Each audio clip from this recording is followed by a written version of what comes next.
My name is Lena. I was 22 years old when my father stood up at a long dining table, surrounded by 25 people who shared his last name, and announced he was finally getting the daughter he always wanted. The funny thing is, I was already sitting at that table, but no one looked at me. It was a Sunday in October. The kind of fall afternoon where the light comes through windows soft and golden, the way it does in movies about happy families. My stepmother had spent 3 days preparing. The table stretched across their open-plan living room, white tablecloth, real napkins, candles that hadn't been lit yet. There was pot roast and mashed potatoes and a pie cooling on the counter that no one would touch until after the toast. I remember all of this because I was looking for reasons to stay. I had driven 4 hours that morning. My car was old, the check engine light had been on for 6 months, and I'd spent my last $40 on gas and a card for my half-sister's birthday. No one had asked me to come. I had been invited by a group text that my stepmother sent to 30 people, and I saw 3 of my cousins reply with emojis before I typed, "I'll be there." That was 4 weeks before the dinner. In those 4 weeks, no one called me. No one asked how I was doing. No one asked if I needed a place to stay, because I had been sleeping on a friend's couch for 9 months after dropping out of community college. I couldn't afford tuition anymore. My father had stopped helping when I turned 18. He said I was an adult. He said it was time I learned responsibility. But he paid for my half-sister's private school. He paid for her horseback riding lessons. He paid for her car when she turned 16. I did not mention any of this at the dinner. I had learned, over the years, that mentioning things only made me look bitter. When I arrived at 3:30 p.m., my stepmother opened the door and said, "Oh, you made it." Not, "I'm glad you're here." Not, "Come in." Just that small surprise, as if she had already counted me out. She was wearing a cream-colored sweater and pearl earrings. My half-sister, Chloe, was on the couch, scrolling through her phone. She looked up, smiled for half a second, and went back to scrolling. My father was in the kitchen, carving something. He didn't come out to say hello. I stood in the entryway for maybe 90 seconds holding a birthday card I had picked out carefully, one with a watercolor horse on the front, because Chloe still liked horses even though she never rode anymore. I set it on the hall table. No one picked it up. That was the moment I decided something, though I didn't know it yet. I just felt a cold clarity settle into my chest. The way you feel when you finally admit that a person doesn't love you. Not angrily, just quietly. Like a door closing in a house you're not sad to leave. I walked into the kitchen and said hello to my father. He was wearing a blue button-down shirt, sleeves rolled up. He looked at me over his shoulder and said, "You look tired, Lena." That was the first thing he said to me. Not, "I missed you." Not, "How are you?" Just an observation about my exhaustion, delivered like a fact. I had dark circles. I had lost weight. My hair was pulled back in a clip because I couldn't afford a haircut. I knew what I looked like. I said, "Long drive." He nodded and went back to the roast. The next hour was a blur of relatives arriving, hugging each other, filling the house with noise. My Aunt Margaret hugged me loosely, the way you hug a distant cousin at a wedding. My Uncle Paul asked if I was still doing that school thing. No one asked where I was living. No one asked if I was okay. The conversation moved around me like water around a stone. At 5:45 p.m., everyone sat down. 25 people. The table was so long that they'd had to bring in folding tables from the garage. I was seated at the far end, near the kitchen door, between my second cousin who I hadn't seen in 6 years and an empty chair that someone had put a purse on. My father was at the head. My stepmother to his right. Chloe to his left. The candles were lit. The pot roast was passed. People talked over each other, laughing, reaching for wine glasses, cutting into soft meat. I ate small bites and listened. Then, during the pause between the main course and dessert, my father stood up. He had a piece of paper in his hand. Legal paper, the kind with the blue border at the top, the kind that means something. He tapped his fork against his wine glass. The table went quiet. "I have an announcement," he said. His voice was warm, proud, the kind of voice he had never used with me. My stepmother put her hand over her heart. Chloe set down her fork and sat up straighter, already smiling. My father said, "As many of you know, I've been blessed with a second chance at fatherhood. And tonight, I want to share something that's been in the works for months. He held up the paper. These are adoption papers. Final ones. As of this morning, the court signed off on everything.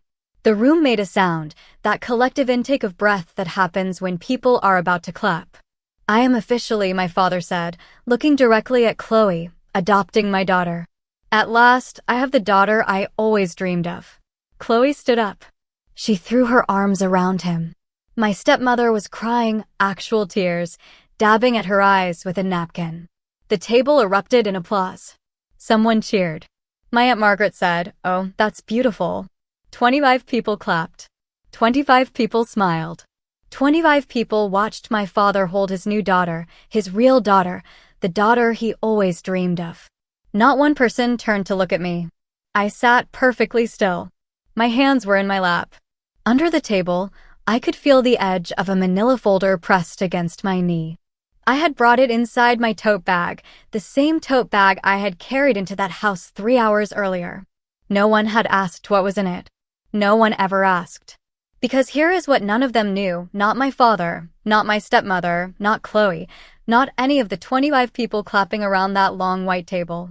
2 hours before that dinner, at 4 p.m., I had sat in a small office across town, across from a lawyer with gray hair and a tired smile.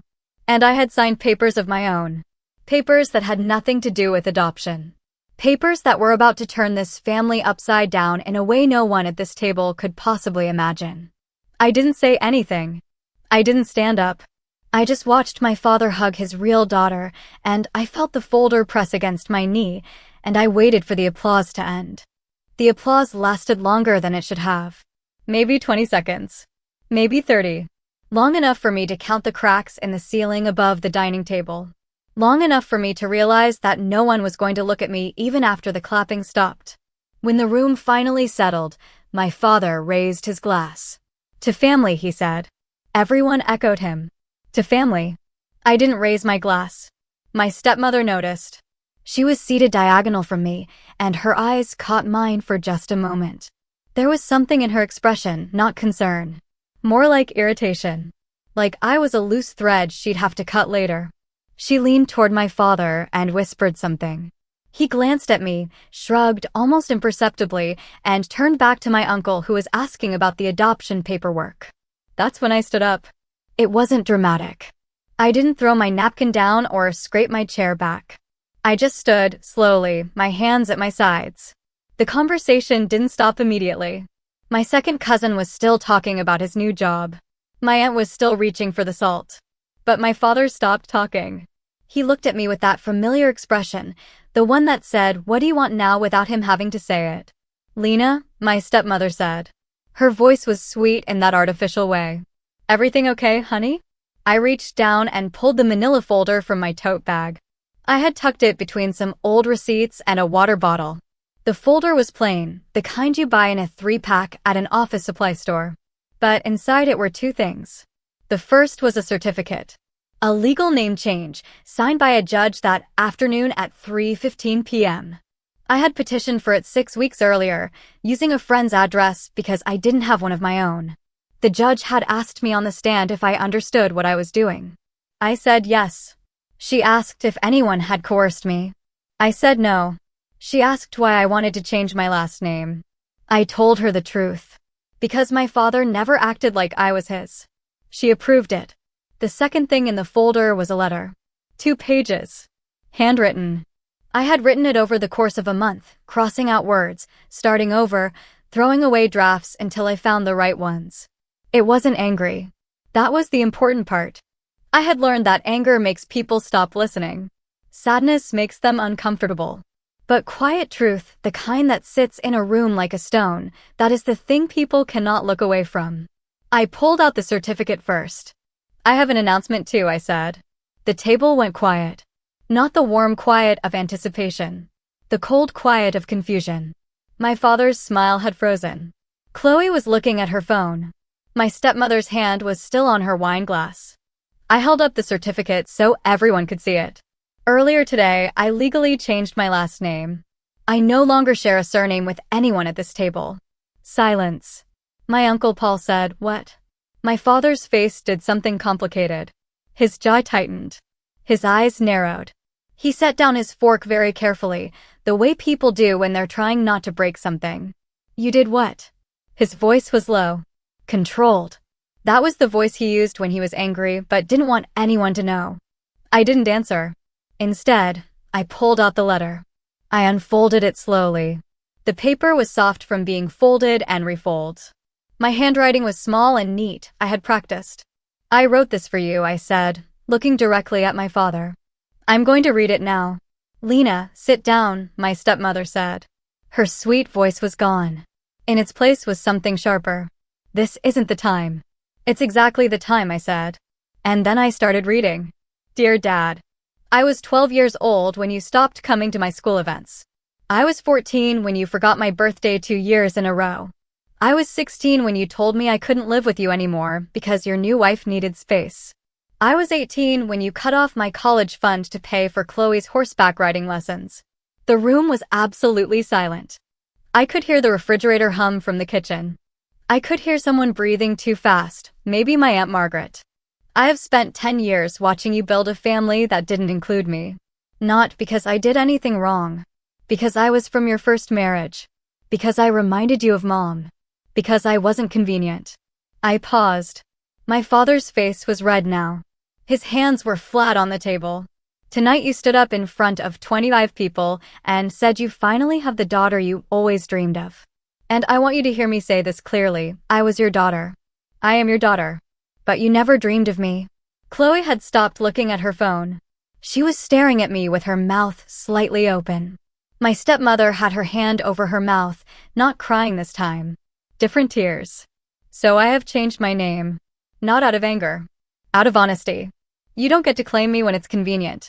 You don't get to ignore me for a decade and then sit at a table full of people who don't even know my middle name and call yourself a father.